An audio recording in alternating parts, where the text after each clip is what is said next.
Whatever they say, outside this hall, this city, I am not so easily fooled. If it's the release of death you seek, you won't find it here. No matter what foulness you spill. Kill me. Please kill me.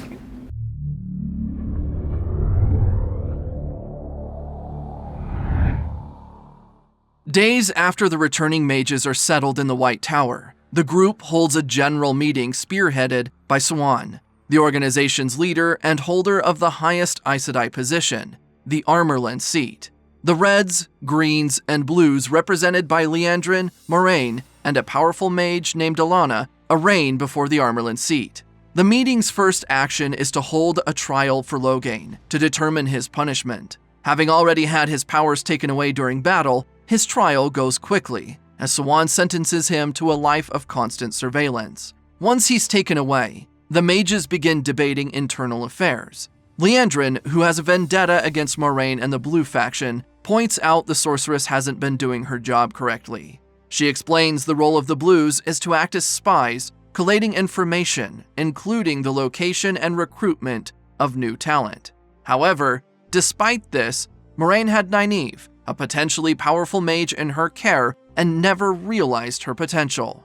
In light of this, Liandrin questions Moraine's competence and asks why she left the White Tower in the first place. 𝐒𝐤𝐤𝐤 finds Liandrin's concerns reasonable and demands Moiraine give a suitable response. The Blue Mage refuses to defend herself against the allegations, with the Armorland seat taking it as an act of defiance. 𝐒𝐤𝐤𝐤 firmly reprimands her for the show of stubbornness and adjourns the meeting, promising to melt out punishment the next time they meet.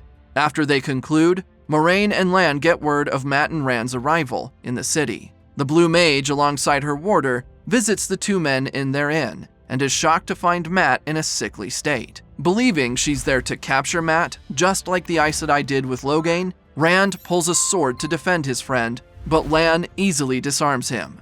Moiraine moves toward Mat to inspect him, but he pulls out a dagger and tries to stab her. Using her magic, Moiraine holds him down and retrieves the dagger. Examining the blade, she realizes Mat had stolen it from Shadar Logoth. Moiraine explains Mat cannot channel, citing the darkness in the blade as the cause of his illness. Now realizing the Blue Mage is only there to help, Rand, with Lan's assistance, holds down a raging Mat as Moiraine extracts the darkness from him and devours it. After the process, Mat gets better, with Rand thanking Moiraine for the help. Moments later, Nynaeve also arrives at the inn. A furious Moiraine reprimands Nynaeve for keeping her friend's arrival a secret and asks the group to learn to trust her. Later that day, the Blue Mage learns Perrin and Egwene have also entered the city and are staying in a different inn. She visits the duo and finds an injured Perrin sleeping as he recovers from his wounds. Egwene tells Moiraine all about their journey together and recounts Perrin's strange affiliation with the wolves. The Blue Mage is shocked to learn this and asks Egwene to keep this a secret, as many Aes Sedai sisters may mark him as a target if the news spreads. After their conversation, Moiraine leaves but promises to send for them soon. That night, the Blue Mage visits the Armorland seat in her private quarters. In a shocking twist, the two women share a kiss, revealing that they're actually secret lovers. It turns out 𝐒𝐤𝐤𝐤 wasn't truly pissed at Moiraine, as she had led the other Aes Sedai sisters to believe, but only put on a show of anger to keep the mages from suspecting their secret affair. The two lovebirds catch up on their respective lives, with Moiraine recounting all she discovered during her travels outside the White Tower. She tells 𝐒𝐤𝐤𝐤 about the 4 potential dragon reincarnates, but adds that Nynaeve's massive display of power also makes her likely to be the chosen one, though her age is slightly off. Learning this, 𝐒𝐤𝐤𝐤 tells Moiraine about a series of recurring visions she's been having. The Armorland seat reveals the Dark One is currently low on power, but has been slowly amassing strength over the years. She fears he may grow to become too powerful, and suggests the best time to strike is now. Moiraine is skeptical about waging war against the Dark One so soon, as they're yet to identify which of the 5 is the true reincarnation. However, 𝐒𝐤𝐤𝐤 counters, citing she can take all of the 5 against him. Moiraine remains hesitant, as a battle between the Dark One and the Dragon Reborn would be catastrophic, as anyone standing between them would likely end up dead.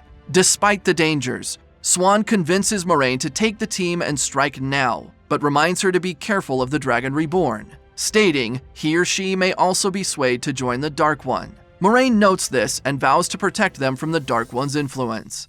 The following day, the Aes Sedai hold a general meeting where Siuan announces Moraine's punishment. In line with a previous agreement, the Armorland seat banishes the Blue Mage, hence allowing her to leave the White Tower and continue her mission without rousing suspicions from the other mages. On leaving the White Tower, Moiraine heads to the city's outskirts, where she's joined by Lan, the 5 potential dragon reincarnates, and Loyal the Ogier. Seeing each other for the first time in months, Perrin, Egwene, Rand, Nynaeve, and Mat joyfully share hugs as they celebrate their reunion. Seconds later, Moiraine cuts their celebrations short and informs the group about the Dark One's uprising. She stresses the importance of attacking now, as his growing strength puts the entire world at risk. Desiring to save the world from destruction, the group unanimously agrees to face him. With that, the company begins its journey to the Dark One's prison, known as the Eye of the World. To save time, Moiraine activates a magic portal leading to the Ways, ancient magical passages that allow speedy transit across far distances. Once open, the party walks into the portal, but Mat backs out at the last minute and stays behind. The rest of the group looks at him in shock, but barely gets a chance to react as the portal disappears, leaving him behind. There's no turning back.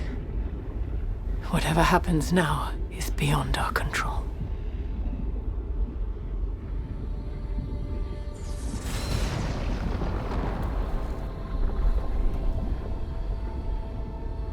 The wheel weaves as the wheel wills.